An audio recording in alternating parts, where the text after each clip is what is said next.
Good evening. I will call our City Council meeting of February 10th to order. And Councilor Verhoeven, will you please lead us in the flag salute?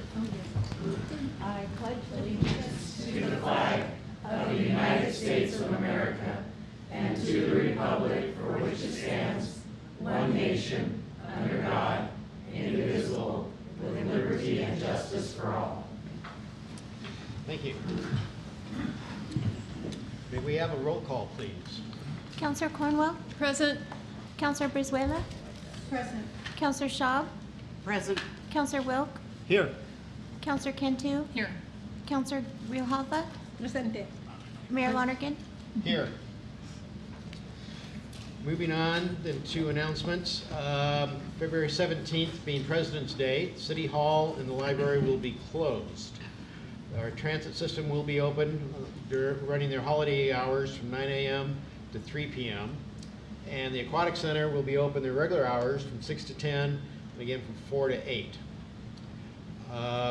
Due to some councilors and the mayor being out of town on business, our March 10th meeting, City Council meeting, will be canceled. I had the honor a week ago of going to our fire district chief's retirement. Joe Budge retired, and I have the honor of introducing his replacement. Fire District Chief Jim Walker is here, and Jim, welcome.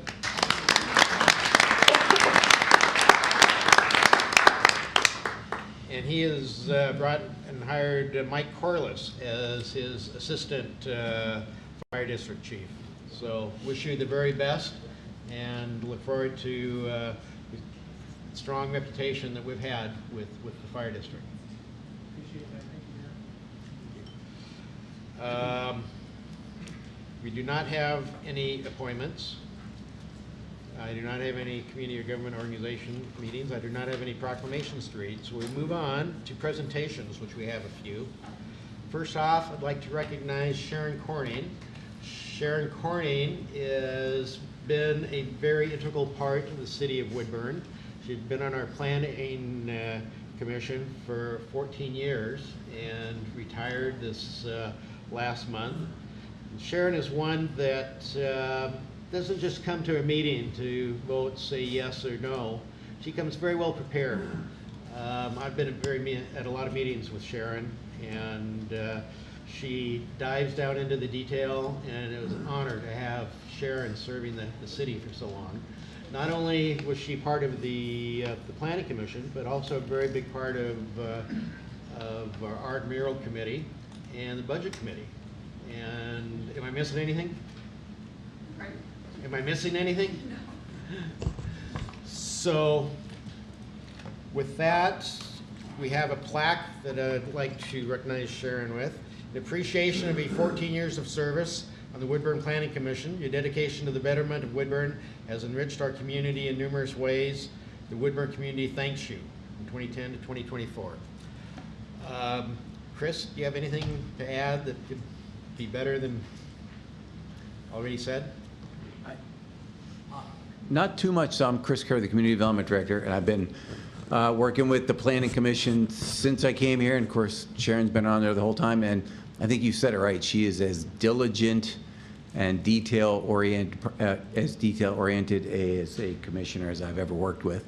And I think that her good work has sort of made staff do our job a little better, which is really saying something. You know, it's good to have someone look over your shoulder and ask the right kind of questions. She's done a great job. She'll be missed. Thank you.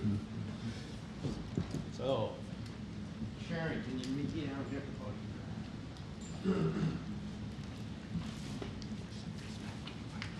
You have to see with her.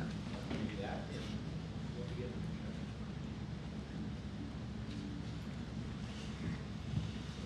Thank you.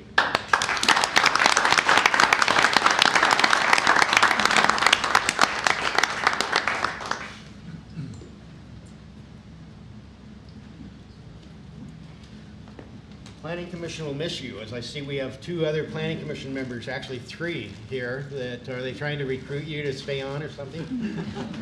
Twist our arm. Moving on, we have a presentation regarding our railroad safety. We've talked about this at our last meeting, where it's very unfortunate that we lost a local young man, student Harley Matson. And the city has been busy working together with the school district to see what we can do to help prevent this from ever happening again. So Yeah, thank you, Mr. Mayor. I wanted to bring the council up to speed on some of the things that have transpired in the last couple of weeks. As we look at the train and the issues it presents to our community. The first thing we did was that we worked with the city attorney's office. We looked at updating the legal opinion. We went and looked at the federal law. We were interested in what control or authority the city had over train speed. That's always been a concern. Some councilors will recall when the train speeds increased the last go-around through the Federal Rail Administration, the city opposed the increasing speeds, which is up to 70 miles an hour for pedestrian trains. At the time, the city was concerned, of course, for pedestrian crossings, but also the significant public safety risk that a derailment would pose to our community. It's worth noting that the rail comes within a stone's throw of City Hall, Emergency Command Center here, our Emergency Command Center at the Police Department, and right along our high school, not to mention a significant population of our downtown community. So train speeds have always been a significant issue for us. It's worth noting that the city has no authority over the speed, nor does the state of Oregon. That was preempted by the federal government, by the United States Congress in 1995 to prevent communities like us from trying to control speeds. That is still true. We went and looked at and made sure that that law hasn't changed and that there was some control that we were not utilizing, and it turns out that that law has not changed. So my office did work with the mayor's office, and there was a letter we crafted to Union Pacific. I think it's up here. We may have copies if there's people interested in the audience of having a copy of the letter, but we're making basically 3 requests of Union Pacific. The first one is that we'd like to see a continuation of the fencing adjacent to Oval Street to Cleveland Street crossing. Fence the rest of the rail line up to Hazelnut Drive. That's a high priority near the high school. We would like to reduce the train speeds. That's always been the position of the city since I've been with the city. We're asking them to voluntarily do that again since we don't have the authority to require it. And we're also asking that they try to time the trains in a manner that reduces train traffic during peak or critical hours, particularly around school times and maybe other peak times where the crossings are more utilized to reduce chances of collisions with pedestrians or vehicles. So we drafted that letter and we submitted it to Union Pacific because the city is interested in the speed issue, and because that is a federal issue, we did include our federal delegation on that letter. We sent it to our United States senators as well as our congressional representatives so that they were aware that the city was concerned with this, as well as others. Other leadership that may be able to bring some resources to bear on the issue as well. And those people are all copied on the letter. You can see who the letter went to. We also think, too, in some sense, because we're making requests for voluntary actions from UP, that it would be helpful if we had community support to bolster the council's position. So we have an example letter. You can see it up here on the whiteboard. This letter will be available tomorrow on the city's website for anybody who would like to use it as a template. The more the concerns are expressed and the more momentum I think there is around these changes, the more traction we will hopefully have. I will tell you, to my happiness, I guess, that UP has been responsive. In response to the mayor's letter, UP had their police chief and a Union Pacific representative here last week.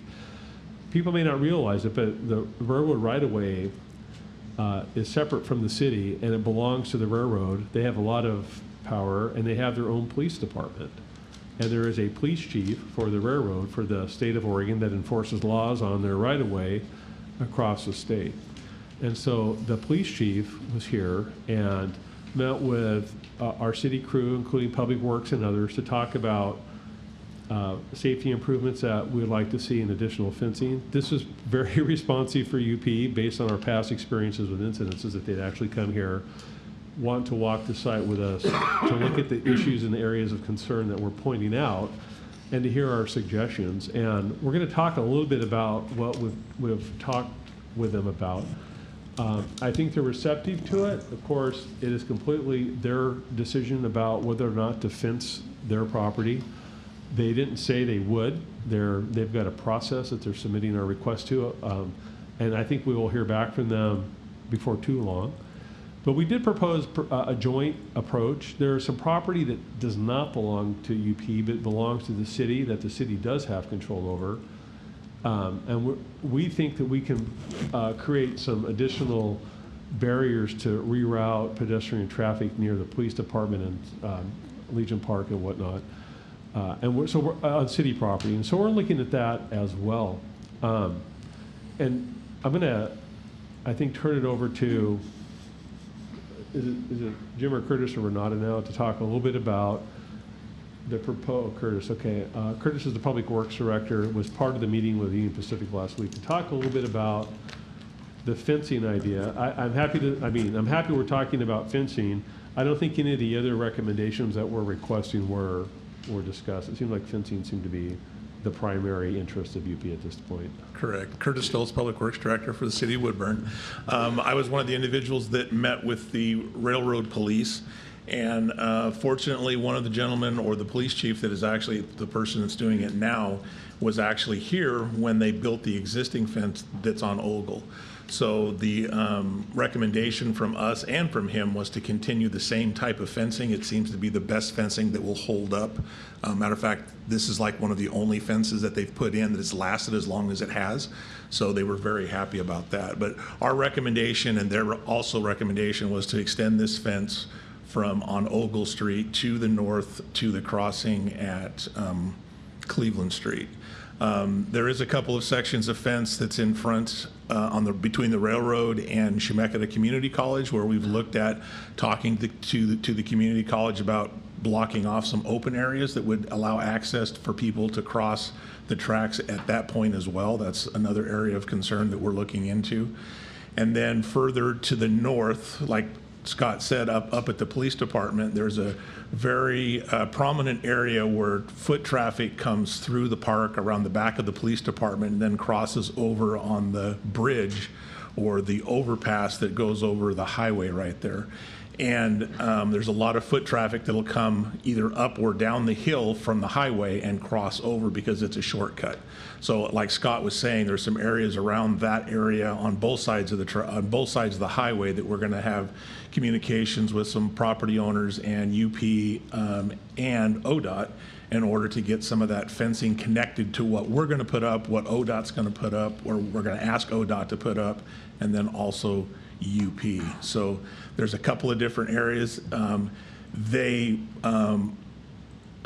did make it clear that if they, fenced every inch of Woodburn, that they'd have hundreds of other communities that would be screaming for the same type of deal. And honestly, when we walked that section of track, we spent a couple hours with them and walked the area.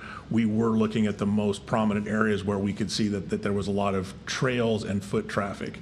So we're hoping that the areas that we're going to concentrate on are going to do a good job of creating more of a physical barrier to route people to those crossings that are legal crossings.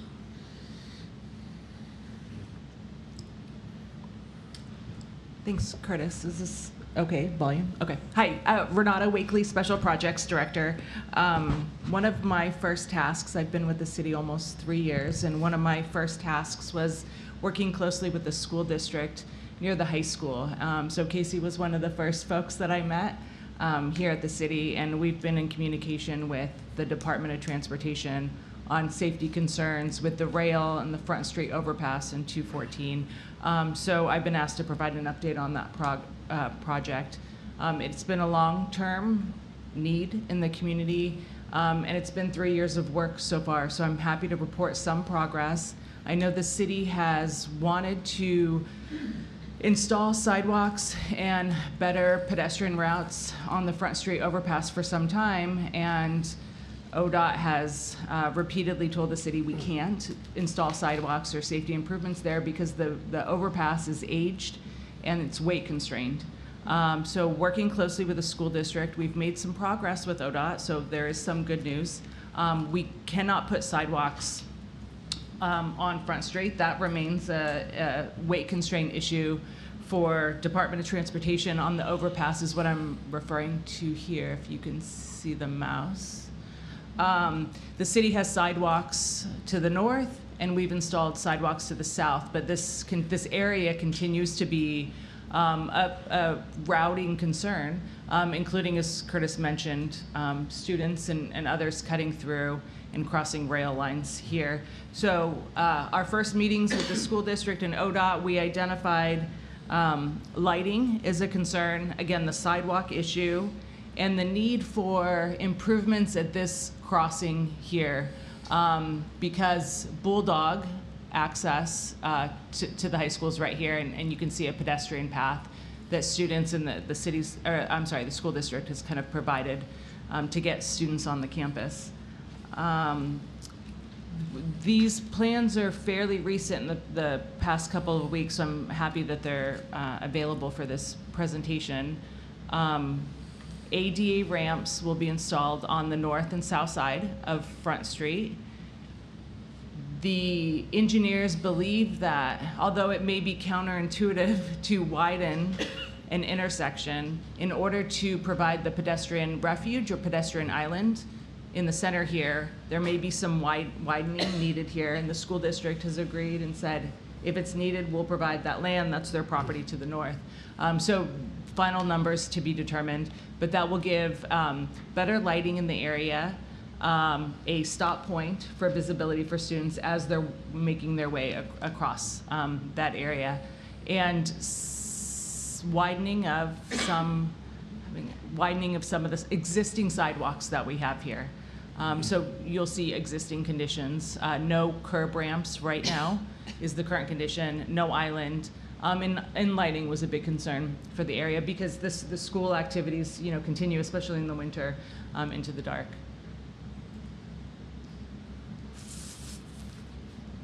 Front Street overpass, I know the city has had conversations with ODOT for some time on this. It may be that new technology has come out, but we've got this option now that they're open to, because previous attempts on sidewalks or other options haven't gotten anywhere. So now they have allowed, and we're working on engineering for what I'm gonna call the curb mounts, which are kind of the, we can't do curbs and sidewalks and concrete, but we can do these kind of plastic curb mounts with the bollards. So the concept preliminary design is repainting Front Street to move the travel lanes further to the east, which would allow us to widen the pathway on the west side of the overpass, install these bollards, and that will be part of the city's contribution to the project. We'll work closely with the contractors on that. Renata, what's the time frame on doing this? Yeah, good question. I'm gonna look at my notes. So we signed a contract with the design consultant, I believe a month or two ago. We had our first meeting within the past couple of weeks. They plan to be at 95% design plans in March, bidding the project in May, kicking off construction June. And again, the school district's in the meetings, in the team meetings, and when school starts. So the contractor believes and says they will be on schedule for the pedestrian island and that crossing before the 25 school year. The question about when we can repaint the Front Street overpass and install those bollards, we don't know. We're hoping that's done before 25 school year as well, but that, we can't commit to that yet. But they believe the island and the intersection will all be improved before the late August start. Okay, Okay. thank you. There was one, if I can go. So, you know, some images, and we'll keep the council up to date as the project progresses. I will say that this is a very complicated area. We have Highway 214. We have this teardrop connection to Front Street. We have trucks, buses, and vehicle traffic coming through here, and some steep slope, and obviously the city property, ODOT property, school district property. We know that this, we're calling the current work that you're going to see phase 1. There's more work that can and will be done. ODOT's committed to continuing to work with us on this area. The school district will continue to be part of it. We know that we want future sidewalks or pathways in the connection from 214, and, you know, better pedestrian access on the school district property. That is not part of our current scoped project. I just want to be clear, but we will continue to work on that next phase. That's why the sidewalk widening is in our current scope, because ODOT is committed to saying we're going to continue to work on that. So they want those sidewalks widened in that area because they want to put in the future improvement pathways to 214 to give additional opportunities for students to feel safe kind of getting to school. Renata, I just want to add too that this project is a result of a prior pedestrian train collision. And the point of this is with our goal is the fencing, and with the improvements is to redirect traffic away from the rail and provide alternative routes that are also direct by making these improvements as well. So that's the background on this project. Thank you for bringing that up. Councilor Grijalva? I just wanted clarification on these future improvement sidewalks that are going to North Bulldog and on the other side. Is that on the property of the school district, or is that, who owns that particular Right, property? can you see my mouse? Yeah. Here, this is school district property, so the school district will likely need to give us, we don't know if it's 10 feet, just an estimate of additional easement or property in this area to widen the intersection or crossing to provide this pedestrian island. Casey and the school district have already provided a pathway. It was shown in some different images. It's not paved, but it's gravel, but he's, you know, getting students, encouraging them to take this kind of safe route. So this is school district property. This is ODOT. We went back and forth quite a bit with ODOT, who tried to say this was city property, and we were able to show that it's not, and don't pass responsibility to us. So we've got it in writing, and they are committed to this. But it's the vacant site, and there's slope here. Okay. So this is ODOT here on the southern part, school district to the north. Okay, so you're saying the school district is already starting to gravel that little S? They have. Okay. Mm-hmm. That's important. Right. Mm-hmm. And we're working with the engineer, and again, it's up to the school district and what they think is best. We had conversations about whether barriers should be installed here or whether we just want students to cross and go directly on the property. We're going to leave it to the school district to make that determination with, you know, traffic engineers and the insight they provide. So this conversation about the, you know, whether to block and have students come this way, that's to be determined. We're about, you know, 30% design right now. Okay. And then my other question related to the railroad conversation. Should I ask that now? Go for it. Okay. I know that it's early. We're just starting preliminary conversations, but was the railroad folks able to give you a timeline as to when they'll be able to come back with what they definitely can or cannot do? They said that they would go back and talk to their people and get back to us as soon as they could. So I would expect that probably within a couple of weeks, they'll at least have some type of an answer back to us on what the process is. All right. And you'll, of course, continue. And of course, we'll continue to keep Scott abreast of it. Agenda until we get some definite answers from. I just Absolutely. don't want to prolong it. Sure. You know, and I'd like to just see it actually. I like what they have here. They have dates, timelines.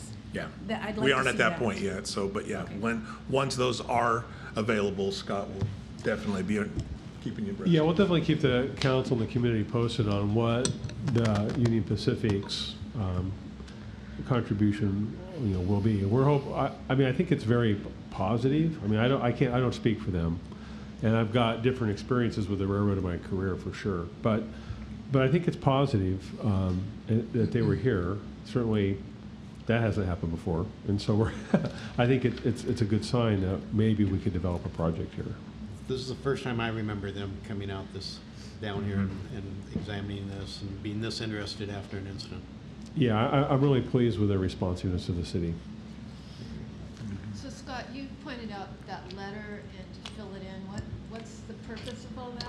Well, if you see on the mayor's letter that we sent to Union Pacific and also the people who are copied on it, including our legislative delegation, we're asking the railroad to do things that we don't have the power to force them to do, but the federal government does have some authority over things like train speeds. And so we copied in our delegation so people know that we think it's an issue here, and we want to talk to people about reducing train speeds in Woodburn. And our federal delegation has some leeway in that because it's the federal government's responsibility to control train speeds. If the community can help us with that and express support for what the city is trying to do to create a safer environment for our community and for our residents, I think that's helpful. That it's not just us as a city council and city staff, but the community is behind this effort, and that people should pay attention to what our community's needs are by expressing those concerns to them. Where would they find that letter? The letter will be on the city's webpage probably tomorrow. Yeah, and we're going to be doing a social media post with a link to it, and they'll actually be able to sign on to that letter virtually, doing a first name, last name, address. So they won't have to print it out. They'll be able to actually sign on, and then we'll compile a list of everyone who signed on to that letter. Yeah, I'd say that typically letter writing campaigns are not effective, but in this case, when we have our delegation going back in March to meet with some of our elected delegations, to have the timing of this such that we can address the community's concerns and ask for action at the federal level would be helpful. Would it be appropriate to ask the Woodburn School District and those that serve children in this area to help us in that effort as well? I would point out that the school district signed on to the letter as Right. well. So And to the get school parents to district do that has too. also signed on to the things that the city is asking for. To their credit, the school district is a solid partner with the city, and our relationship is very good. We all serve the same constituents and we have Right. the same concerns, and so Just getting parents to also be a part of this campaign would be great. people who are concerned about train safety and want to see these things happen, expressing that support to decision makers will be important. And it also provides a platform for the city then to raise the issue when we're dealing with those people. All right. Go ahead.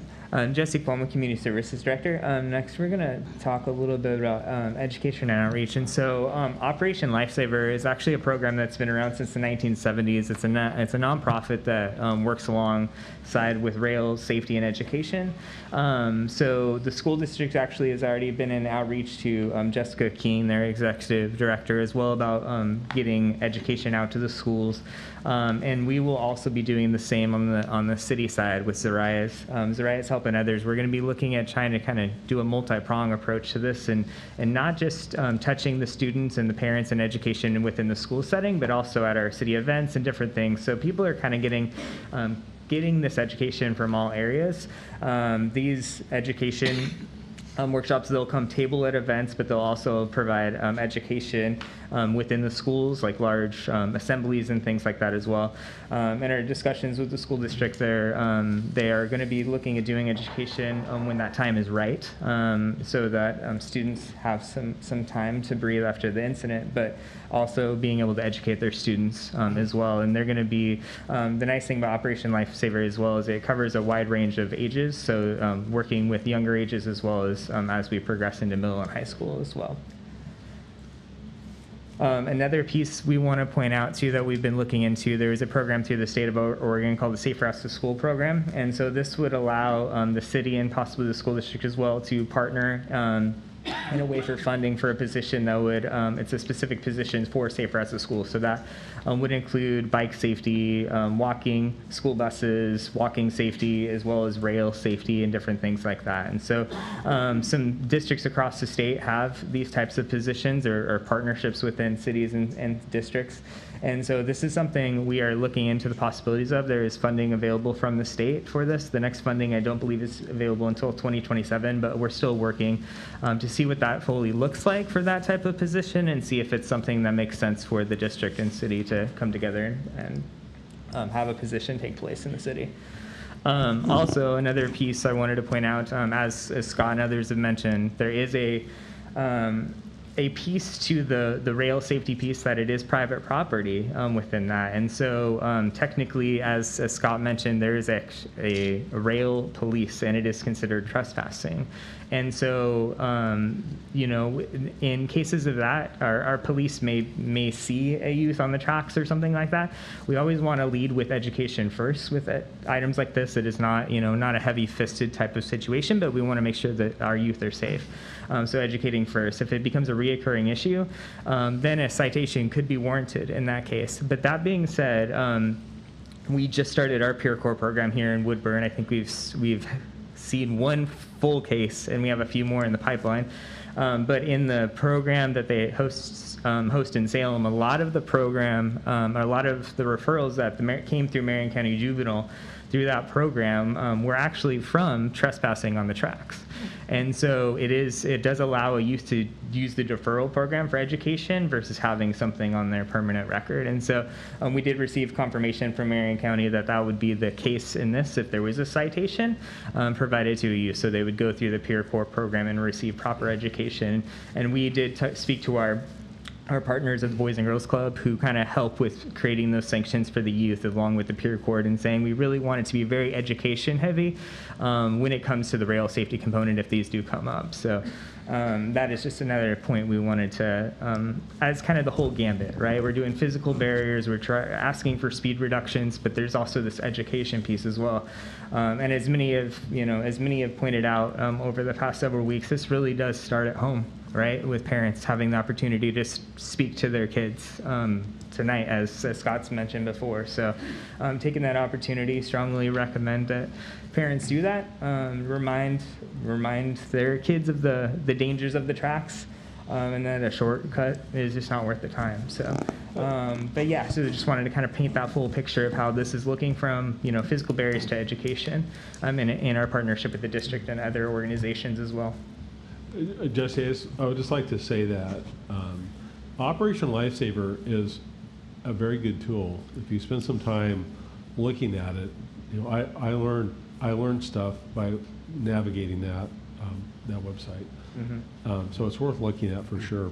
But also having the city incorporate this into our community outreach and our engagement program with youth and parents with Zariah. Yep. is a new thing that the city can do that we hadn't done before. And so we want to try to incorporate that into our community engagement. We did have a meeting and the school district was there. They're here tonight, Mr. Mayor. We have Superintendent Larios and Casey Woolley are here. They helped us understand what the school district does and can do in the future. I don't know if they wanted to speak to that or not. I'm kind of looking at them. But I think the collaboration here and the access to students and then our access to community members could be a good partnership in trying to create that awareness. And I think the other thing too is a lot of what we're talking about tonight are structural issues that are going to happen over time. I would not want anybody to leave the room tonight thinking that this is fencing and that train speeds are going to be reduced starting tomorrow. That's highly unlikely. This is going to happen over time. It's going to take resources, and that's not going to happen immediately. But what can happen immediately is we can try to talk to parents and to students and to young people about making different decisions on how they're utilizing and accessing the rail. And the Project Lifesaver is an excellent tool for that.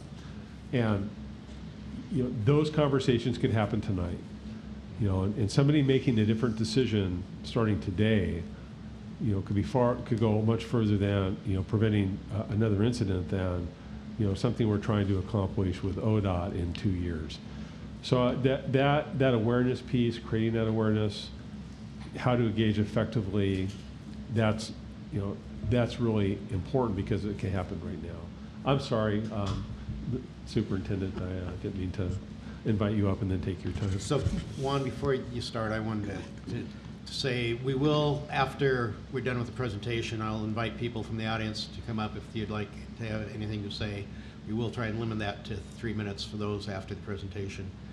Woodburn was founded by the railroad over 130 some years ago, and it has split our city in half for those years.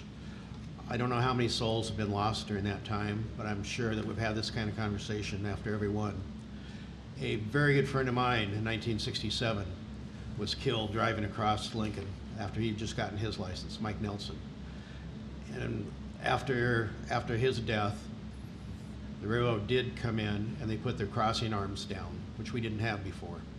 So the conversation's important, and I appreciate the school district's part in working with us. And I thank Jesse for your part, Renata for what you've said, Curtis. Thank you so much for being part of this and dealing with the railroad system right away. Does the council have anything they would like to say before we open it up? Anyone else on the council? Juan, welcome. If it's ready, you're good. So, okay, sorry. Thank you for this opportunity, and I'd just first like to start by sharing our deepest condolences for the family as in this very sad, difficult time. Our hearts and prayers are with them throughout this. And we applaud and support fully the real change that are being advocated for by the council, by the mayor, by our community to create some real lasting change, physical change with the fencing and the improvements, the times that are being blocked out, recommended, and all the things that are being advocated for in the letter. We fully support it and advocate alongside the city for those major changes. We too fully support the education pieces. Operation Lifesaver is a really important part of that as they come in and do provide those educational experiences, assemblies for our kids in our schools. And the multi-pronged approach here with the physical improvements, the education, the outreach, I think is what we need as we kind of wrap around this together as a community to address this issue and to continue to advocate and educate our families, our kids about the dangers and create for these real lasting changes. The physical change is a really important aspect of this as well. So I thank you, and I applaud the collaboration and the communication that's between the city and the district in these efforts. Mr. Mayor, if I could just say real quick, I just wanted to say how much we appreciate the leadership at the school district coming to the city, us collaborating on this. It's been very, very helpful, and it's very clear there's no distance between the city and the school district in terms of trying to accomplish these things for our community. I just really appreciate that. Thank you. Thank you. Thank you. Thank you. I do have a speaker card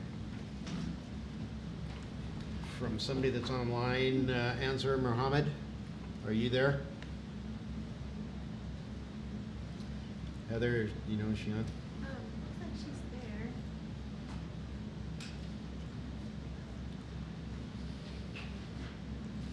Is there anyone in the audience that would like to come up and say anything, share questions, comments?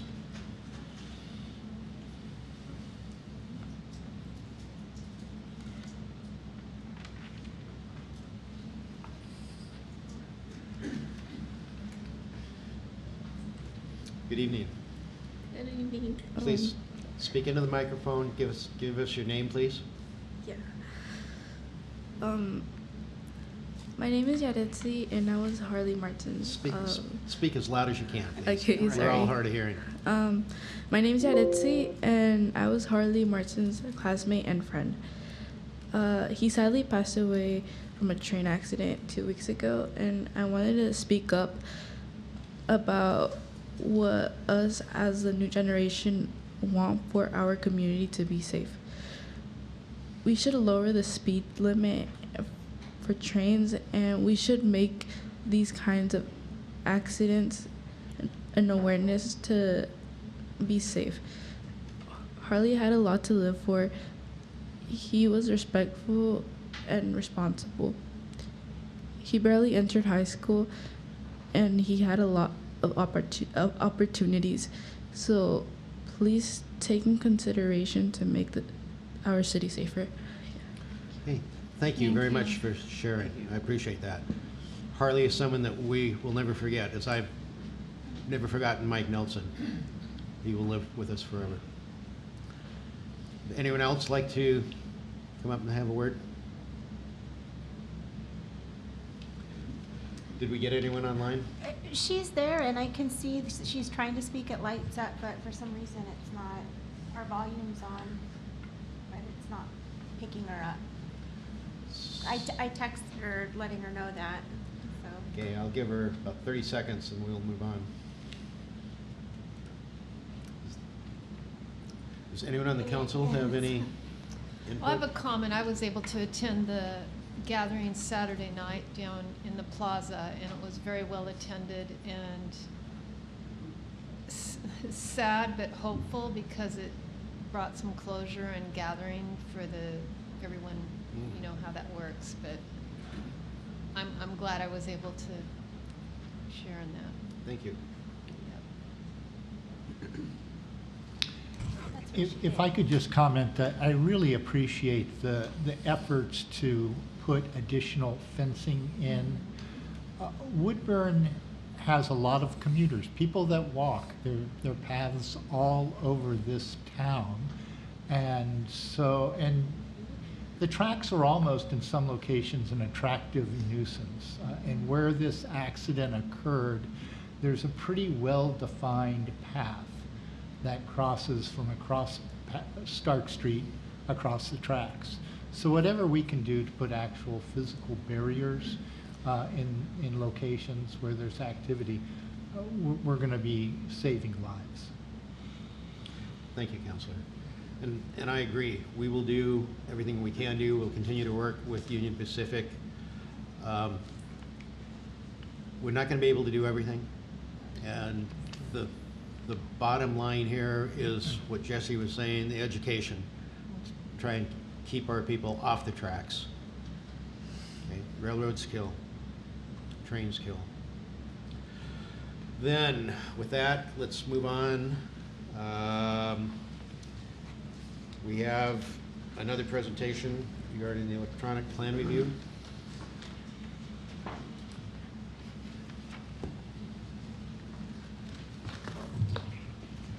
Mayor, she just called back in. Did you want to see if she can? If she calls back in, we'll hear her. Yeah, she did. I still can't hear her when it's lighting up.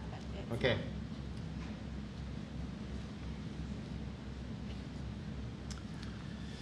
Good evening.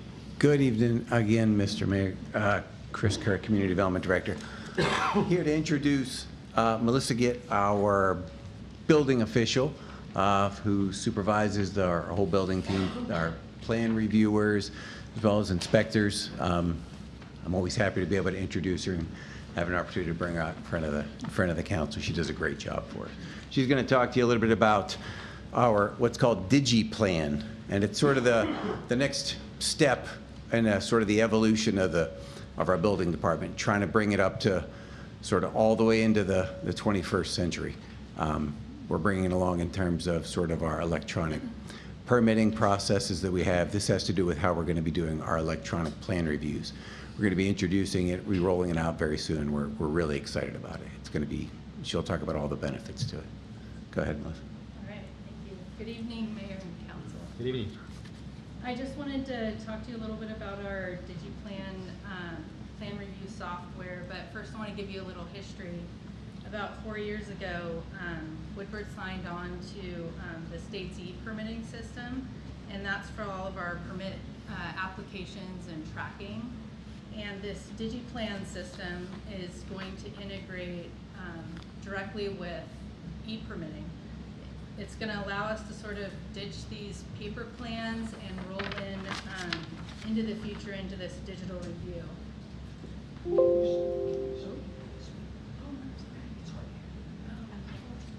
Thank you.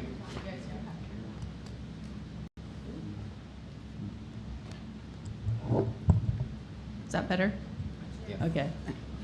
Chris even told me to make sure the mic was on, so. There we go. Okay, so just a little overview. Here's our agenda. I'm just going to take about 10 to 15 minutes to sort of run through this for you. We're going to go over some current plan review challenges as well as some benefits with this new digital plan review system. We're going to go through a little bit of permit tech and plan review workflow as well as the costs of the system. So starting off, we feel like this would be a friendlier process, this digital review process, less cumbersome with less paper. Our applicants are having to photocopy all of their plans, bring them into the city, and then we're distributing them to the different plan review departments and then getting them back to them. So with this, we're just uploading one document digitally, and then everybody's able to review it real time through our permitting system. So that should allow for a faster process.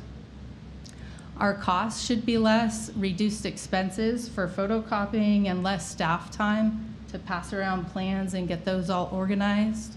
And with this digital system, it should reduce our errors. Because we're all working in it together, we can all see our comments and our plans together before we give it back to the customer. Okay, so I'm just gonna run through what the system looks like. What you're looking at right now is what an applicant would see. So somebody who's applying for a permit, they're going to see this here, selecting if they want different types of permits, residential, commercial, mechanical. And this is what we have already. We already have our e-permitting system, which allows us to fill out the permits online. But what's been added is our document upload at the end of our permitting system. So that's what you're seeing here. They're able to upload these PDF documents. They can label them, calculations, plans, and that comes through with their permit application. After they've completed that, then they get this kind of check mark and they say, yeah, your application has been accepted, your plans have been uploaded, now they're ready for review. And then it goes on to, this is a screenshot what our plans examiner receives. This is the actual permit. We see it on our side. And this is our typical process for plan review. The new thing that we see is highlighted there to your left is that DigiPlan document list. So that's just a quick click and it'll take them to all the plans that have been uploaded. Really easy to use. All right, so our next one is a slide of what they're looking at. So our plans examiner sees this here and is able to mark up the plans. They can tell them if they need, they're missing something on the plans. It gives them a text box to be able to insert that in the plans. They can highlight. They can do area calculations, dimensional calculations with windows. So they have all the abilities of paper plans, but just in this digital process. At the end, we've inserted multiple stamps for our different departments. So we have a stamp for our building department. You'll sort of see that over here to the right. And then we have stamps for our planning department. I've chosen the approval stamps here. And then our public works department, they have their own stamp as well. This is nice because we can all work together in one place. At the end, once we've done all of the plan review and it's ready to submit back to the applicant, our permit technician will go in and submit the approved documents and sort of open up the portal so that our applicants can see their plans all marked up and all of our comments. And then after that, this is the last step in our workflow process. We're issuing the permit. You'll see that off to the left. And then off to the right are all their plans listed here. Those are all their approved plans, and that's what our applicants are going to see on their end. So that was our workflow process. Now I just want to run through some of the costs with you. Really easy. DigiPlan implementation was about a $10,000 cost, but the great part about this is we're using the state's optional system, so they're reimbursing us $7,500 for using that. So it's saving our permit applicants a lot of money because we don't have to pass on those costs. We're getting that reimbursed. All of these costs are from our building inspection fund. None of this comes from any general fund, all from permit dollars to implement this program. And then we pay an annual subscription / licensing fees of $13,000 a year to use the program. So this is kind of my conclusion of our program. Happy to answer any questions. I just wanted to say we're looking forward to this program. It's going to be more efficient for our plan review processes. We're going to have improved accuracy and transparency with our customers and through our interagency groups, better collaboration between our departments, and faster, more predictable project timelines. Thanks. And just to add on to the end, so there's no action required for the council, but this is something that we're going to be rolling out. It's kind of opening up for the, I say the public, but it's more for the development committee contractors in particular want this. You know, the first question we get asked for anyone, any of the sort of these larger builders, these, you know, the Holt Homes, the Lennars, the D.R. Hortons, or any of the commercial applicants we see, whether it's as large as the Amazon or down to more needs, any sort of professional architect who does this work says, can I just submit my plans electronically? We'd had to say, no, you need to physically walk down here with 4 sets of copies, and then they get redlined, and then I send them to the fire marshal, and they get routed around old school the way they did in like 1965. So this is really going to be it's going to really move things faster and more efficiently, and it's really going to catch a lot of mistakes that sometimes slip through. That document control element is really, really tricky. You know, once a plan gets redlined by the engineer, it modifies the landscape plan and the irrigation plan, and now it's impacting the utility line, and the fire marshal has a new hydrant issue, and they all need to be looking at the same set, and we all have to look at one. This is all done, everyone's working off literally that same plan sheet out in the cloud, and they can see each other's red line marks as they go through, and the applicant can see them in real time and get them right away and then resubmit them. We're really excited about it. It's going to be a really positive thing for the community at large is going to benefit by it. Yeah, definitely. And one more thing that I meant to say is that we're working with one of our home builders right now. They've been very generous to submit digital review for a couple of their residential plans. So they've been letting us sort of test with their plans. So that's been really nice for our department. So we're looking to launch at the end of February for residential and beginning of March for commercial. Wow, excellent. Yeah. And of course, if someone wanted a face-to-face conversation, they can still ask for that. Oh yeah, excellent point. Definitely, we have homeowners that come in that might not know how to use this program. Exactly. And we have a computer at the front of our community development office, so we can work with them at the computer, and we might need to help them scan their documents. Okay. Yeah. That's what I'm concerned about. Let's say we decided to do a remodel. I don't think I would be able to do that. And so I don't want to close the door for the smaller projects that still need the face-to-face help. Yep, and that won't happen. That's still available. Yeah. Thank you. Thank you. Thank Good you luck very with the much. program. Thank you. Sounds like a good one.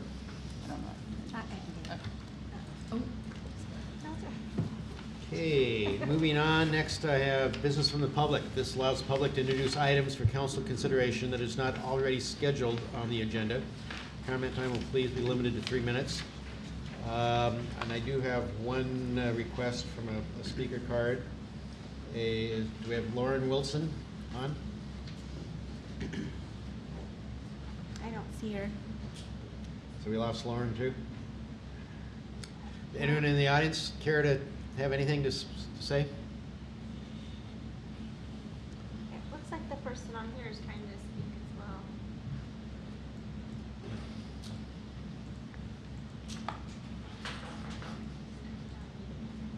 So much for IT. Heather, is this a city issue on IT? You know, I'm thinking maybe it is because Jamie's trying to talk as well, and our volume is up, so I'm not sure. Quick comment. I tried to get onto the city's website just before coming here, and it was down. Yeah, I the heard city's that website today. yeah, did have an outage this afternoon. Thank you. Yeah, and it's still, the website is still out. Can you hear me? This is Lauren Wilson. Oh, yeah. Gotcha, Lauren. Thank you. Hi. Go ahead and use your 3 minutes. So we want to bring up the point of Ben Brown Road and The Smith Creek residents, Yes. You probably have heard many complaints about the Smith Creek residents and these safety concerns with the speeding down the neighborhood. So we had a neighborhood group, and they said this was a good time to talk about those issues. So I'm not sure if that was right now or a different time. You have 3 minutes if you want to share what kind of issues you have. Go ahead. That is something the council is going to be looking at in a goal setting session. so we live on the corner of Stubb Road, and we noticed several incidents of people not stopping at the intersection, about people speeding well over, I would say 40 miles an hour with multiple police. So we live, like my husband said, we live at Stubb Road and Ben Brown, right in the middle, and we're right at the stop sign. And literally, people are speeding. We have people doing donuts at 3 in the morning. People flying down, wrecking into other people's cars at all hours. Because on Stubb Road, they opened up to the other side where the construction is. So now it's like a speedway one way and a speedway down Ben Brown Drive. There's been many people in our neighborhood that have big concerns about this as an issue. A lot of people have photos, a lot of people have videos. We made multiple complaints to the police officers. They said they can't do anything. And so we have a 1.5-year-old, and we're just afraid for him to be outside because of how much speeding. No one stops at the stop sign. Okay. Thank you very much for your comments. This is something that the city will be discussing at, like I said, at a goal setting session, and see what we might be able to do. But appreciate you phoning in. Yes, thank you. Mm-hmm. Anyone else from the community have anything? Mayor? I'm sorry. I had Ansar call back since we were able to hear now, so she's back on the line. Go ahead. Are you able to hear me? Yes, we can hear you. Oh, perfect. Okay, my apologies because this was prepared before the meeting, so some of this might not apply. But again, my name is Ansar Mohammed, and I spoke at the last city council meeting and expressed some of my concerns as well as the community. Since then, I have reached out to the Woodburn School District to see if they could implement the Union Pacific presentation on train safety. The person that I had spoken with had forwarded that information, and I believe that they were going to try and implement some of that. I also reached out to Rick's Custom Fencing for a quote just to see what it would cost to install a chain link fence. 2 miles of fencing on each side would roughly cost $1,524,000 on the high end and just under $1,037,000 on the low end. In addition to that, I reached out to several businesses, OSU Credit Union, Long Brothers, Coastal, Bi-Mart, Big Five, Walmart, Do It Best Hardware, and Mega Foods to see if they were willing to support us when it comes down to funding for a fence. Everyone that I spoke to was very caring and concerned about the future safety of Woodburn. Some spoke on how trains go too fast here and how it's different from Canby, Newburgh, and Salem. I looked it up, and it should be 25 to 35 in residential areas per Oregon.gov. Others spoke on how fast Woodburn is growing and how there's going to be more tragedies like this if we do not do something now to prevent it. I also spoke with a mother who was at Mega Foods, and it was her son who lost his friend on the tracks in 2022, as it was my son's friend in 2014.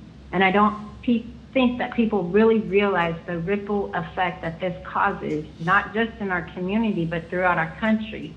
This last tragedy made national news, and people who did not even know this child were grieving. And all the people involved, they have friends and families, and they're hearing about this tragic story.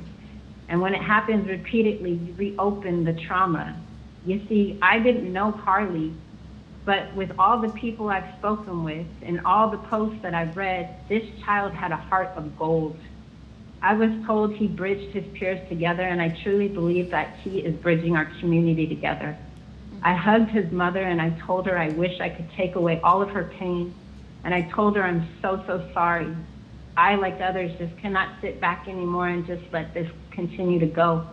I feel a sense of responsibility for not speaking up sooner. I did not know what changes or things have been done behind the scenes since this tragedy, but I do know that they need to, starting tomorrow, patrolling these tracks before and after school. As I have received many reports that high school students are still walking these tracks after this tragedy. I believe that Union Pacific needs to put up trilingual signage, and they need to change their change schedules so that it doesn't line up with before and after walking school as they've done with other places in the country. Excuse me, Ms. Mohammed, your time is up. Yes. Did you happen Okay. to hear the presentation that was given earlier during our meeting? Yes, I did. So you know that we're in contact with Union Pacific, and we are looking at options that we have and working with them in the school district. Yes, I Okay. appreciate that. Thank you. Well, thank you very much for your comments, and we appreciate the work that you've done on this already. And yeah, like I said, we'll continue to be in touch. Thank you. Thank you for calling in tonight. Okay, moving on to the consent agenda. Items listed on the consent agenda are considered routine and may be adopted by one motion. Any item may be removed for discussion at the request of a council member. Could we have the city recorder please read the items on the consent agenda? The items on the consent agenda are as follows. Woodburn City Council minutes of January 27th, 2025. Building activity for January 2025. Multi-jurisdictional IGA for building evaluation support agreement, and IGA with Marion County for structural, mechanical inspection and plan review services on an as-needed basis. Thank you. Is there any issues, questions, problems with the consent agenda? If not, I would entertain a motion. I do have an issue with the minutes. On page 7 of the minutes, where it says Mickey Harrison at 924 Oregon Way stated that Mickey is a woman, so it should be she. Oh, okay. Okay, that's the only correction. Thank you. there. Good catch. Okay, just, well, she wouldn't like it.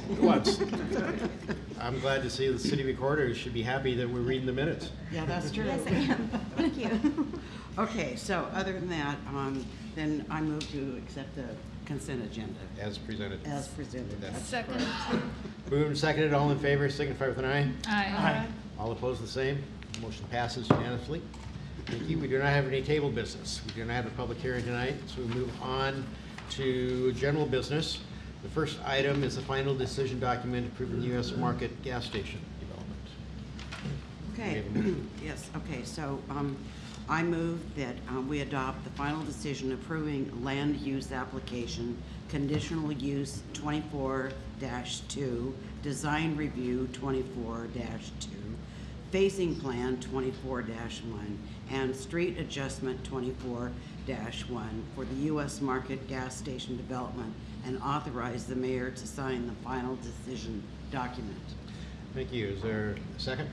Second. Is there any discussion?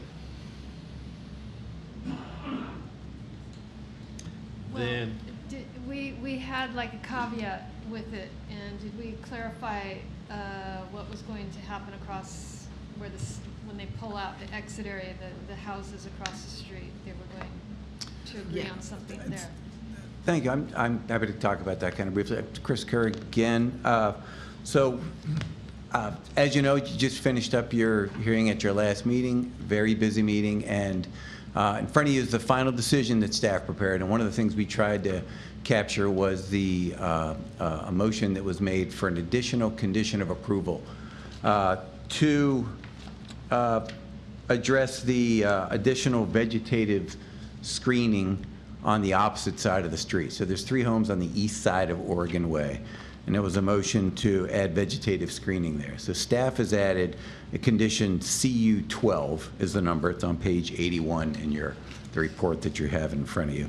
It essentially says that for those 3 properties, the developers to install arborvitae or similar vegetative screening, so it wouldn't be limited to just arborvitae, along those front yards with a minimum size. They're 7 gallons is how they're put in, and the spacing is set up at a minimum of 1 for every 3 lineal feet. And then there's some specifics about how that would be addressed through modifying the landscape plan. The other component to that is the idea that it's possible that those homeowners may not want that screening. So there's a buyout option in there that says essentially if they don't want to have it, they would get in lieu of that planting that screening, which is what the developer would be on the hook for, to pay $2,600 to those homeowners for each one of those homeowners along those 3. Essentially that money comes to the city and we would pass it on, but that process is outlined in here. So the idea, and I think this is what the city council was looking for, was to have the applicant put in that screening, a little bit of flexibility in terms of whether it's arborvitae or another kind, and if the homeowner didn't want it at all, they would get $2,600 to do some other kind of screening or something else that they felt was appropriate. Have any of the owners given feedback on that compromise? No, we haven't received any. We didn't go out for any either. This was a condition as part of the final approval that took place. Thank you. Sure. Any other questions, comments? Could we have a roll call vote, please? Counselor Grijalva? Yes. Counselor Cornwell? Yes.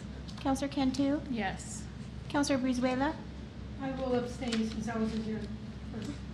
Counselor Wilk? Yes. Counselor Schaub? Yes. Motion passes 5-0 with 1 abstention. Thank you. Moving on, we have a grant contract with Oregon Parks and Recreation.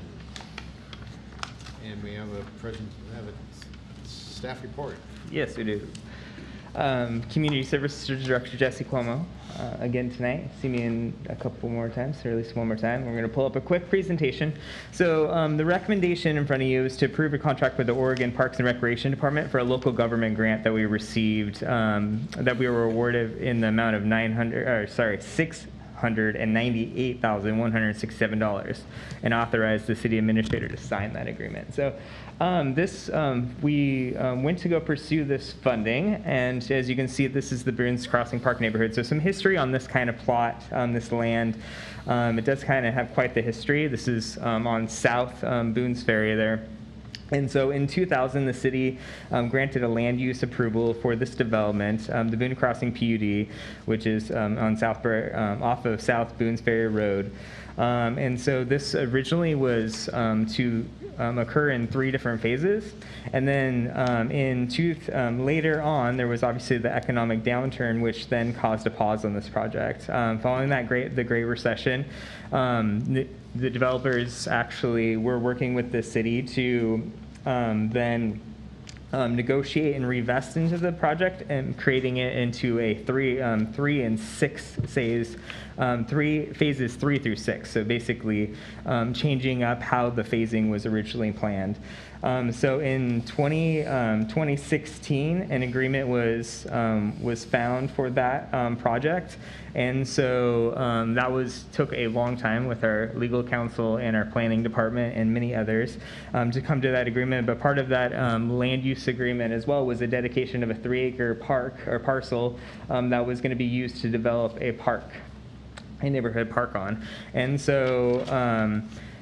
we kind of sat on this property for a little bit. We wanted to make sure that the homes surrounding it were actually going to be developed further, and so we waited for phases 4 and 5 to be developed. And now I'll kind of start into the presentation piece. So go ahead and go next slide here. So I just kind of wanted to point kind of existing parks and things like that. So the green circle on the bottom of the screen there is the location of the proposed Boones Crossing Park that we're looking at developing.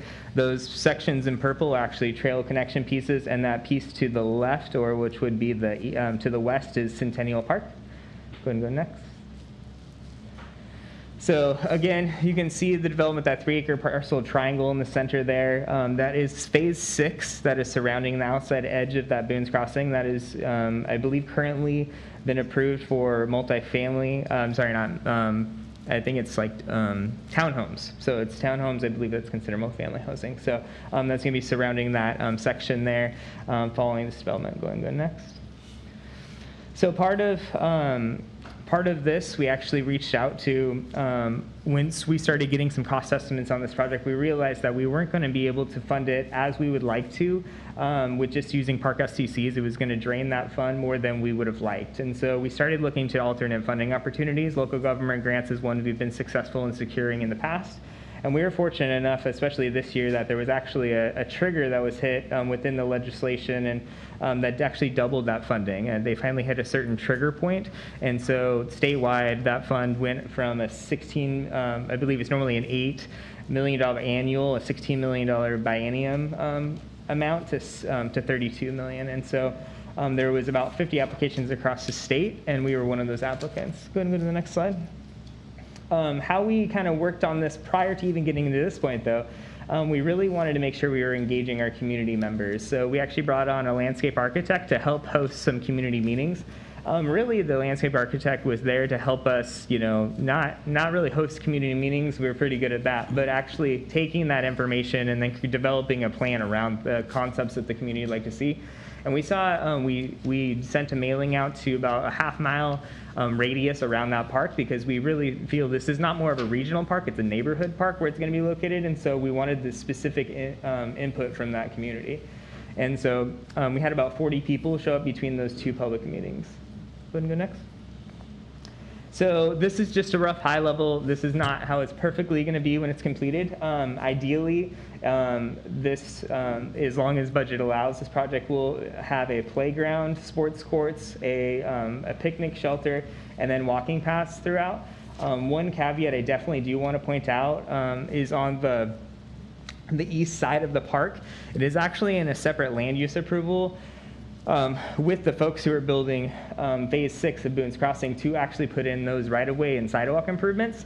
So we're going to be looking with this project to kind of develop everything to the east, or sorry, to the west and to the south when it comes to the pathways and anything connecting within the park. But then we actually have to wait for the developer to have an opportunity to place in those final pieces. So it might look a little odd when this project's open that along that street frontage there isn't a sidewalk in, but that is the reasoning why. Just want to be fully transparent ahead of time. Go next. So when it comes to the playground, we were working with the Parks Board, and one of our, now planning commissioners and former Park Board members was part of this decision, but we provided a few different just options when it comes to playground opportunities. Again, we're trying to really make any new playgrounds as inclusive as possible.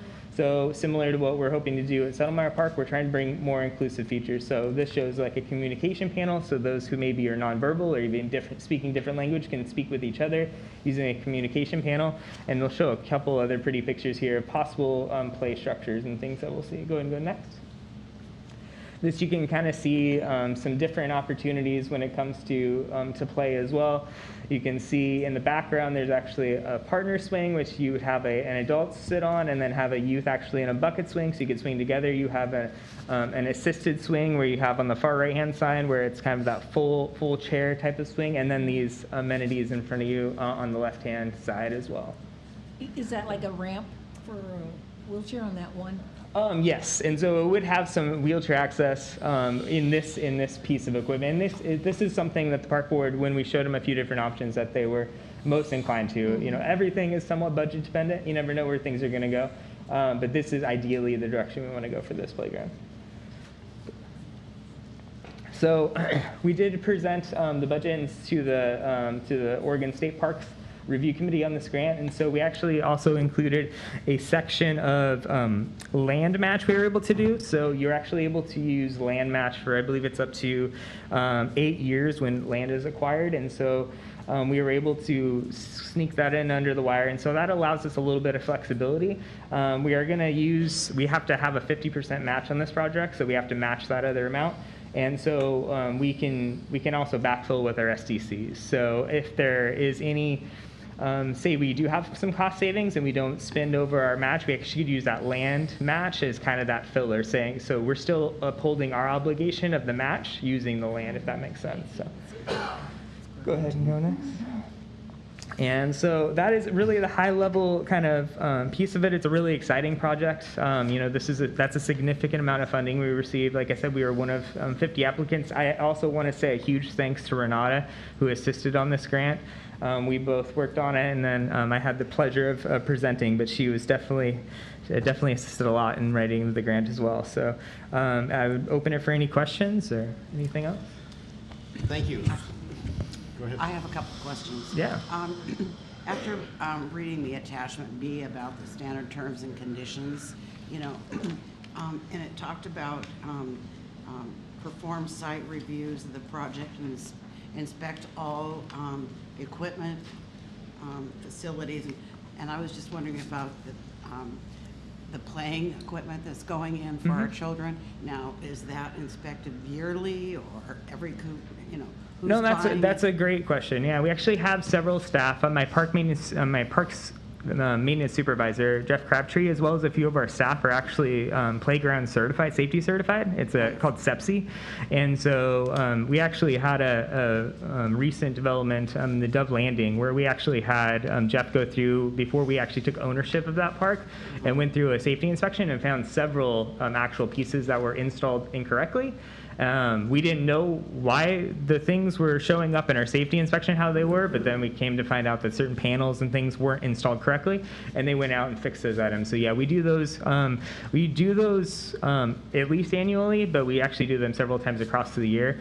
And then we check for loose bolts, you check for any snags, you check for any it's horrible to say, but called strangle opportunities. So like if anything where a child could fit their head through, anything like that, we check all of those items. And then honestly, it is very helpful if a community member sees anything out of line to let us know as soon as possible too, because we are out at our parks obviously almost every day, but we can't see everything. So anything is, we either can block off that piece of equipment or we can repair it as soon as possible.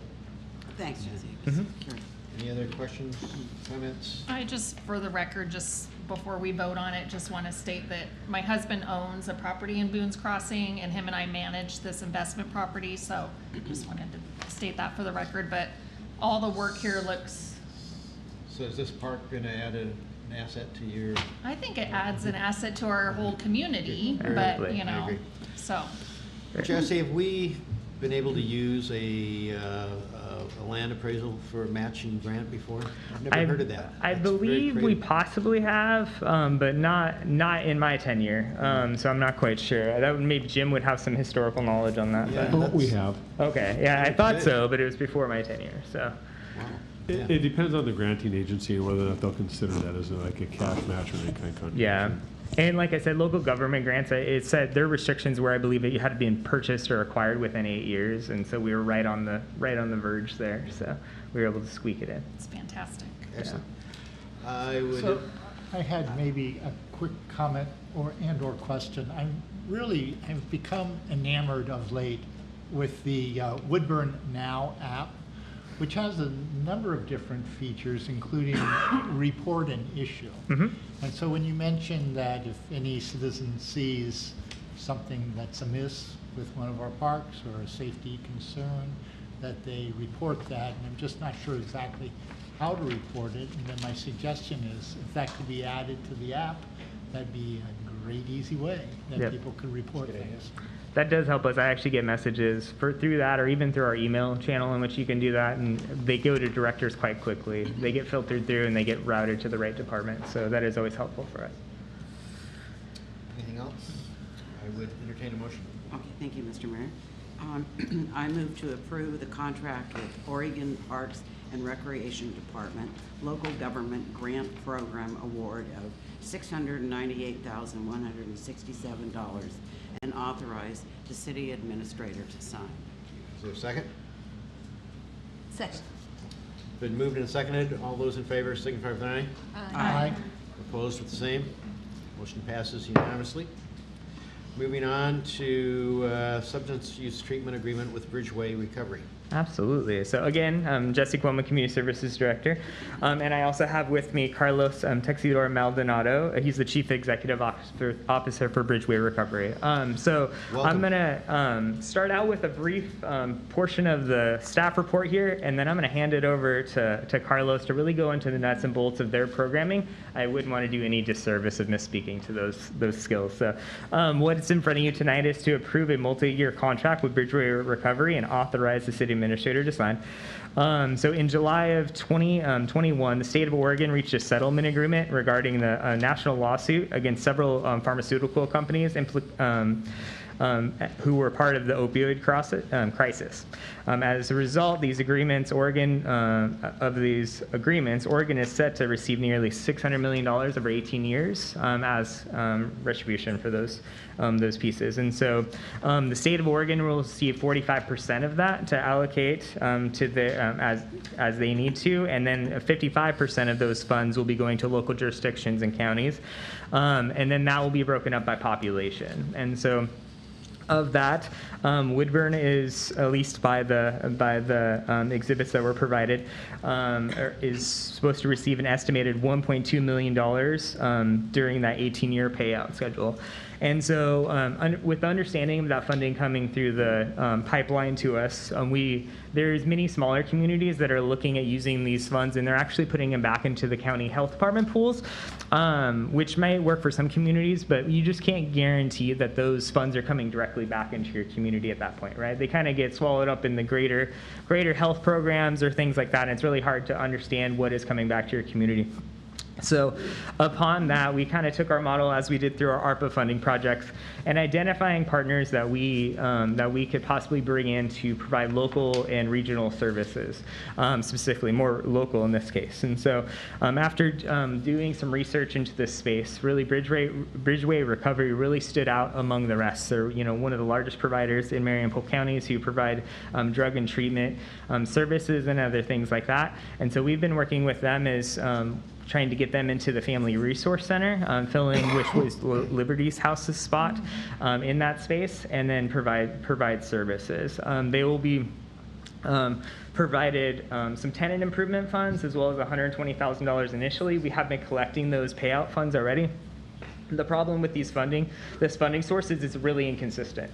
There'll be we'll receive a $15,000 check and then a $4,000 check, and it's really random. It's not set schedule across those 18 years, and so we have written the contract in such that it allows up to $120,000 a year to be paid out, and then we can extend that agreement on a year-to-year basis as well. So.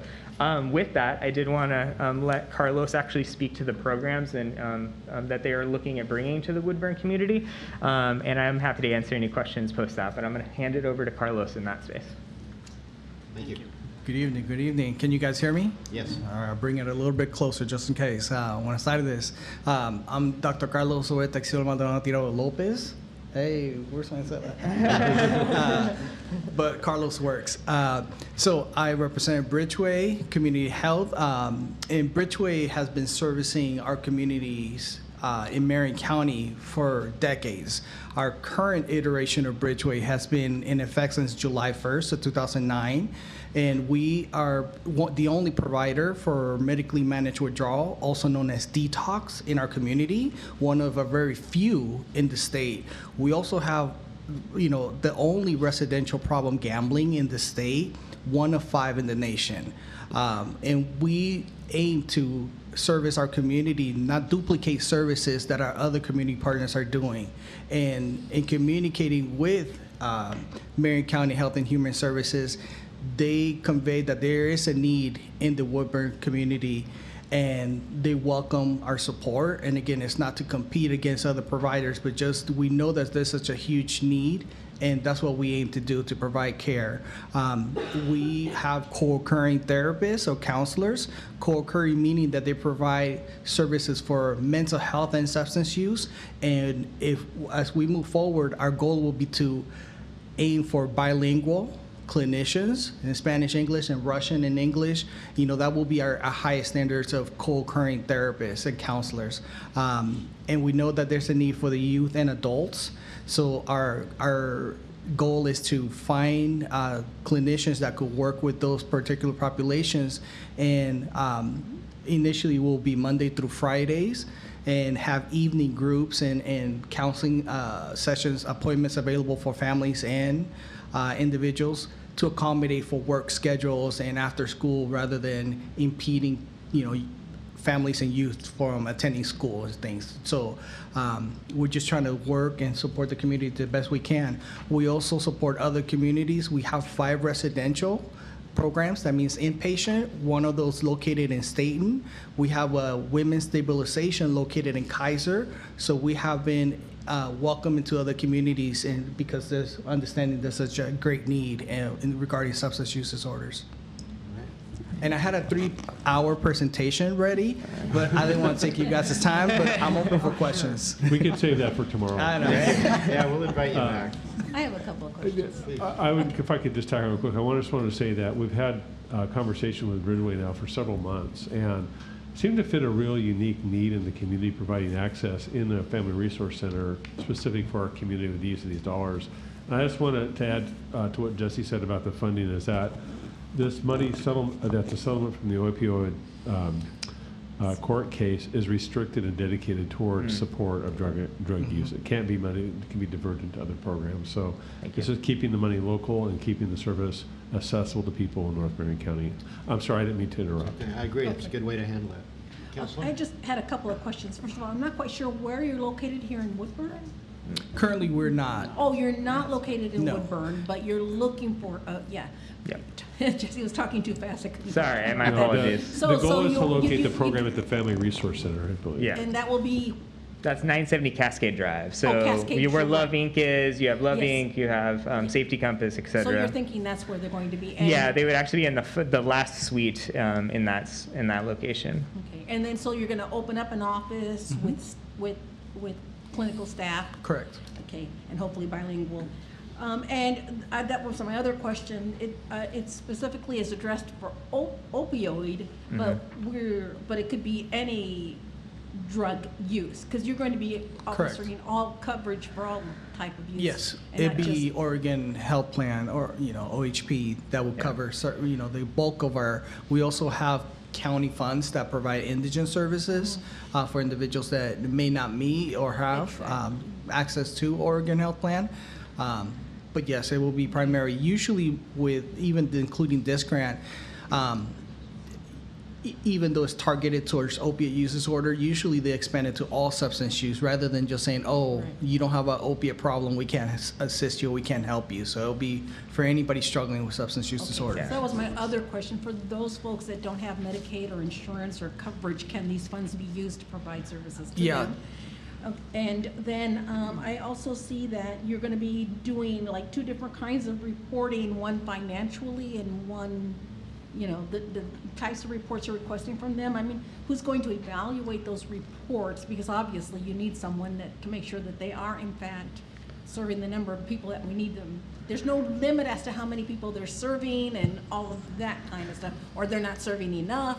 Are there restrictions around that? We don't have restrictions. We didn't build in any restriction to the number of people served into the agreement. That being said, there is a requirement that they provide data on who they're serving. Again, kind of back to your opioid question. Yeah, this funding is as Scott said, directed specifically at that opioid use. But that is one of the amazing things about Bridgeway as well, is that they have that wide kind of resume of offering other services. And so we'll create a template in which they can fill out a quarterly report, and then we can get that report back. If for some reason there isn't kind of services being offered, or for some reason it's failing on either end, whether we're not seeing the results we'd like to see, or they're just not seeing the clients they want to see, there are ways out of the agreement as well for both parties involved. So so you can use that funding also for outreach and community awareness that the program and the services are now available in Woodburn?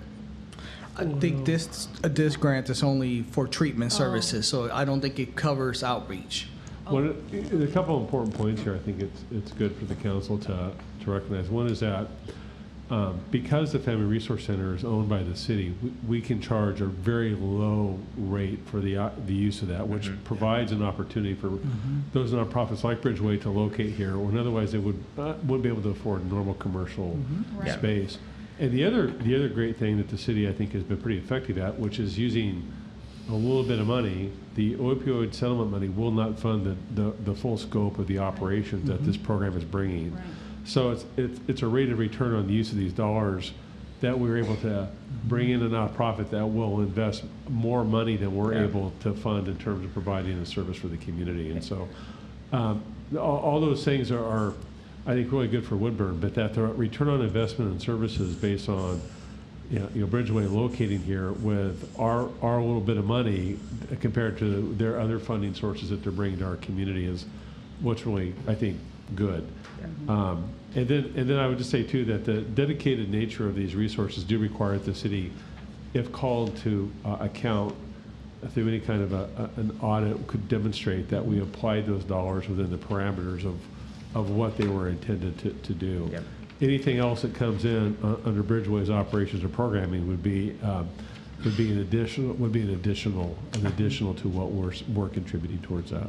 No, I'm very happy to hear this, and I really feel we need these services in Woodburn. So very welcome that you're here. Thank you so much. Thank you. And it's I just want to build off of Scott because it's a really good point. It's really a testament to those nonprofits that are willing to invest in Woodburn as well, right? We've seen it with Mid-Willamette. We put in a really minimal amount of funding, and it's blossomed into so much more. Same with Liberty House, and so it's a testament to them as well, wanting to bite off a lot of the apple for that.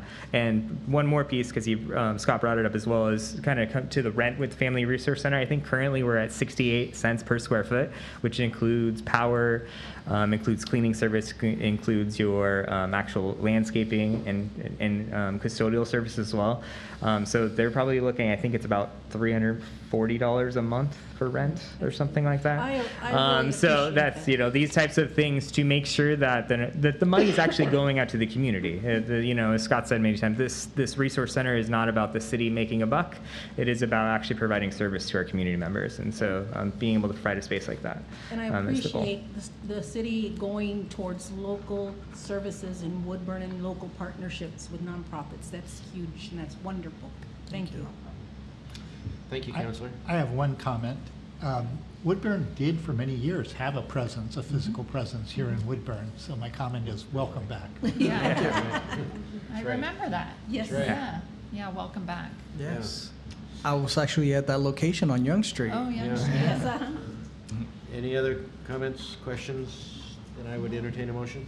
I so move, or can I do that? You can do that. Go ahead. Is there a second? Second. All in favor, signify with an aye. Aye. Thank you. Opposed, same. Thank you. Motion passes unanimously. Thank you very much for coming tonight. Yes. Absolutely. Thank you for And having me. keeping it less than 3 hours. Thank you.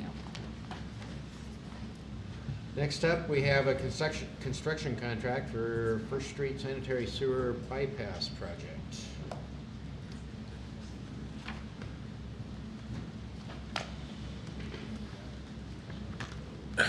Good evening, Mr. Mayor, councilors. Curtis Stoltz, Public Works Director. And I can't talk 3 hours on this project, so you're in good shape. I am happy to present to you guys a very favorable contract for this work. We had over 20 bidders bid on it. We had a very wide range of pricing. We did scrutinize the low bid to make sure that it was adequate for what the work was entailed. I will let you know that the low bidder is also doing work on Commerce Way for Cobalt, so they're actually on site, not far away from where this is, and that they took that into account when they placed this bid. So that is why this bid is a little bit lower. So this one's is kind of a critical spot as the it kind of states in here, we do have a sewer line that goes between First and Front Street. It's mid-block, so it's behind all of the houses, so it goes down the property line where those houses come together. It's a very old line, and it would be very expensive for us to go through there and upsize that line to meet the capacity. So we decided that we could put a parallel line on First Street that will take the load. What it is that all the flow that comes from West Woodburn, from our pump station, ends up flowing down through here and goes down between those houses, between First and Front. So what we're doing is we're putting a parallel line that's going to run down First Street that'll take that flow from clear across town. So that line that we're going to leave alone is only going to serve those houses, so it can last a long time. So that's why this project is kind of a critical one that we need to have updated. The nice thing about it is that with the savings that we have on this, we were going to use some funds from the ODOT fund exchange to make some improvements on the street. Because the price is so low, we're going to be able to divert some of those funds to other projects, on street projects, later in our spring. So we budgeted paving. $822,000 for that project? Yes. The engineer's estimate? Yeah, Okay. correct. So with that, any questions? Do you have any questions? I would entertain a Answer motion. them. So moved. Yes, so moved. Is there a second? Moved and seconded to adopt. Sorry, to accept point of order, the bid. Mr. Mayor. Just because this is a contract award, can we get the full reading of the Sure. contract price? It's just really important for the record. Okay. Move to award the construction contract for the First Street Sanitary Sewer Bypass Project to the lowest responsible and responsive bidder, Lawson Corporation, in the amount of $497,485. And the staff also recommends approving an additional $80,000 for this project as a contingency for potential change orders that may arise during the construction. Thank you. Do we have a second? Second. Thanks. You might find a oil tank. Yeah. You just never know. You can always hope. If we do, Mary Beth, I'm going to come talk to you. Been moved and seconded. All in favor, signify with an aye. Aye. Opposed with the same. Thank you. Motion passes unanimously. Moving on, we have one planning commission item. Does anyone care to call that up, or are we fine with the planning commission's work on it? Then moving on to the city administrator's report. Thank you, Mr. Mayor. Just a couple things this evening. First, the community center design and construction RFP is out to bid, and the city council should expect to see a contract for the full architectural design of the project during the next city council meeting. So that's exciting. It's moving right along. Last week I was in Salem. I was part of the City County Insurance Services newly elected official training. They asked me to come do a session and a breakout session, and I did. I really enjoyed that, and learned a lot about some what's going on from some other communities, and I was glad that to get back home and see how good things are going here. And then finally, Mr. Mayor, I think I wanted to say something. The last caller who, said something that resonated with me about the ripple effect of the train fatalities and how it impacts families and communities. We feel that for sure. I want to say that our first responders, I know the fire chief was here and the police chief is here. I know that our first responders are also deeply affected by responding to the calls where fatalities occur, particularly young people. And so I just want to say that too, that the city and our employees and the people who react to these issues do so because of the experiences that they have and how deeply affected they are as well. And I just don't want to leave them out as people that want to see the problem solved too. Yeah. Thank you. I agree. Frank, you were right. I've lived in Woodburn all my life, and I've lost several people in my lifetime, but the people that passed on the train tracks, I can remember their names. Yeah. You know? Because it was so traumatic to all of us, because they were kids. Yeah, sad, right. Moving on to Mayor and Council reports. Councilor Welk, you have anything? Yes, last Monday was a day without immigrants. And if you tried to eat or shop in downtown Woodburn or out on Highway 99, you're out of luck. It was a little eerie to see the businesses closed. But I was proud of our business community to stand in support of immigrants. And I am grateful to live in an immigrant community. I'm grateful for immigrants that harvest our crops, produce our foods, and contribute so greatly in so many ways to making Woodburn such a great place to live. And we should not forget that. Thank you, Councilor. Agreed. Councilor Cantu? I just wanted to give it a shout out to the police department. I think it was last weekend, we got a knock on our door on a Saturday morning, and I have a big no soliciting sign, so we don't get very many of those. But it was one of the officers, and somebody had been peering through backyards, and our garage door was open, and so they just knocked on our door, hey, can we peek in your garage to make sure nothing was taken, and I just really appreciate the proactiveness of our police department, so thank you. If I can back on that, I hear a lot of comments on how safe and appreciative people are of our police department. So Chief, while you're here, thank you. Councilor Verhoeven? No, I don't think I have anything to add today. Councilor Schott? I have nothing to say. Councilor Wilson? Nothing? Councilor Cornwell? Anything else? I would just like a report on was it a town hall last Sunday that I think you attended? There were about 1,300 that attended with me. It was very, yeah. We had a moment to speak with Councilor Wilk was representing Woodburn with me. Had a moment to speak with Senator Merkley and Representative Salinas, and asked about, we personally asked how, if there was any input that we could carry on to our citizens of Woodburn regarding immigration, and to try to qualm the fear of students. And at the moment, Senator Merkley talked about a lot of chaos back in DC, and did not feel that there was anything we could do at the moment except sit back and wait and see what happens. Thank you. And that was kind of the general consensus throughout the whole town hall. Councilor, do you have anything to add to that?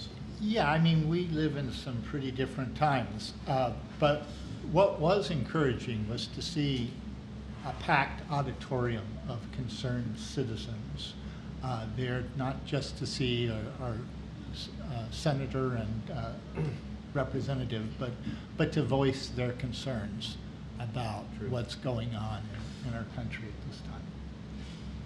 Last week also was, I went to a League of Oregon Cities Day at the Capitol, and had an opportunity later to meet with Representative Munoz, who was here earlier tonight. And I'm sorry I didn't, I should have called her out and appreciate her coming. But we met, and she was very concerned and inquisitive about what's going on in Woodburn. And as far as the community center, she was aware of that project and the history of that, on land use and urban growth boundaries, on train safety, and along with what's going on at the Sunwire Park and the future projects there, and said that she certainly will do what she can to help and be part of that, take some of those issues up to the legislature, to the state, and potential funding coming that way. I think that's all I have. So I would entertain a motion to adjourn. So moved. Second. All in favor, signify with an aye. Aye. Opposed? Happy Valentine's Day, everyone.